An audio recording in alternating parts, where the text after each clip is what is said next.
देवाचें गोर तुमी चोरांची दोल केल्या. भाऊ भयणीनो, जेसू आज पयलेच फावटी आमकां शुभ वर्तमानान लोकांचेर तिडटा आनी तांकां मारूंक तो सैत्याचो तो किरीत भाशेन एक राजवाचो एक सैती करून तांकां मारूंक वेता तें आमी आयकता.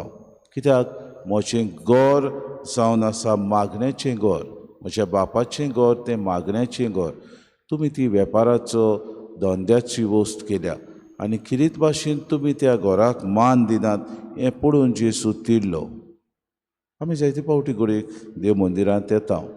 देव मंदिरांत येता तेन्ना आमी देव मंदिरांत उदीक आनी उदीक तें पवित्रपण सांबाळचे बदलेक घडयेक आमी समजता it's a place of social events, it's a place of meeting. अशें न्हय भाव भयणीनो.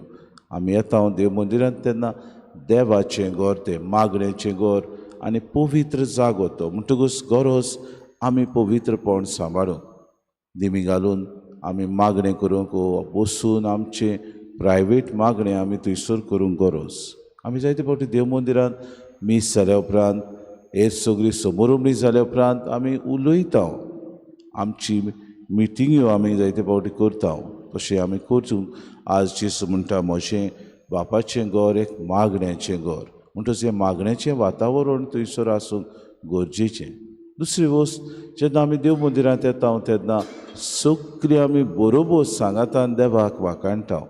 आमी आमचीच एकल्याची दर एकल्याची मागणी जेन्ना करता तेन्ना आमी एकसूरपणान करता.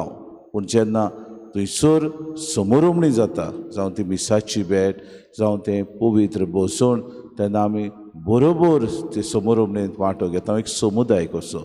हें आमी मनान धरूंक गरजेचें. जायते फावटी आमी सांगता तितलेच फावटी लोक आपल्याक जायते भाशेन देव मंदिरांत करता.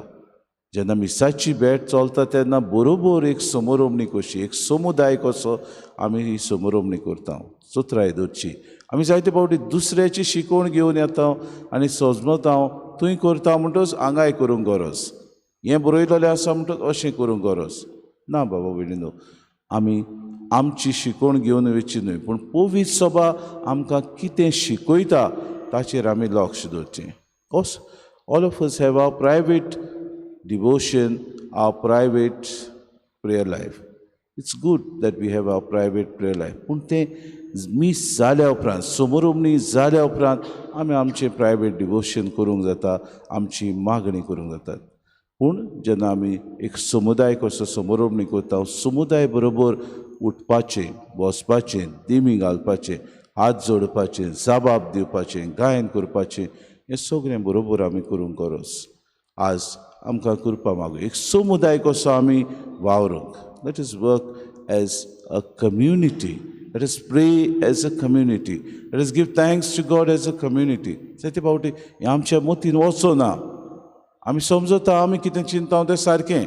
Of course my private devotion is important, my private prayer life is important. पूण तें समुदायाचें मागणें जाल्या उपरांत कर. तुका कोणूच आडकोड हाडिना, तुका कोणूच भायर आयना. आमी जायते फावटी देवाक वाखाणटा तेन्ना सगलो एक समाज, समुदाय कसो आमी देवाक वाखाणटा. थंयसर गरज मागण्याचें वातावरण करूंक. थंयसर गरज जेसून सांगल्या ती उतरां आमी पाडूंक. जंय दोग वो तेग म्हज्या नांवान एकठांय जाल्यार थंय हांव तांचे मदें आसा. हेच बापाच्या घरान आमी देवाक वाखाणटा आसतना आमचें पवित्र गोड, खाशें गोड आमच्या जिवितांत दर एकल्याक देवाचें मंदीर सांबाळूंक देवान दिलां तें पवित्रपणान जिवंक कृपा आनी बोड मागुया. उदीक आनी उदीक देवाक मानता तसलें जिवीत आमी सारूया.